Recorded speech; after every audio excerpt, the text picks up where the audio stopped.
शेतकऱ्यांसाठी आजच्या सर्वात मोठ्या टॉप आणि ठळक बातम्या आपण या ठिकाणी पाहतोय। पहिलीच बातमी निघते आहे, शेतकऱ्यांची सुप्रिया सुळेंसमोर पिकांना हमीभाव मिळवून देण्याची मागणी। पुढली मोठी बातमी निघते आहे, पश्चिम महाराष्ट्रापेक्षा विदर्भात दूध संकलन खूपच कमी, प्रतिदिन 20 लिटर दूध देणारे पशुधन विकसित करा, मंत्री नितीन गडकरींचं शेतकऱ्यांना आव्हान। पुढली मोठी बातमी निघते आहे, मराठवाडा विदर्भात तुरळक ठिकाणी जोरदार पाऊस। पुढली मोठी बातमी निघते आहे, प्रोत्साहनचे 33,000 शेतकऱ्यांना मिळणार अनुदान, शेतकऱ्यांना मोठा दिलासा।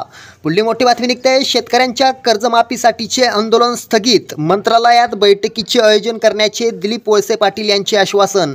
पुढली मोठी बातमी निघते आहे, घरगुती वीज ग्राहकांना शून्य वीज बिल, शेतकऱ्यांना मोफत, मुख्यमंत्री शिंदेंची घोषणा।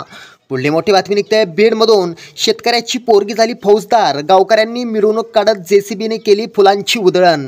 पुढली मोठी बातमी निघते आहे, संपूर्ण कर्जमाफीची मागणी, 15 महिन्यात राज्यात 3,918 शेतकऱ्यांची आत्महत्या, शेतकऱ्यांकडे बँकांचे हजारो कोटींची थकबाकी, सगळेच सत्ताधारी, मग अधिवेशनात दुखणे कोण मांडणार, शेतकऱ्यांचा सवाल।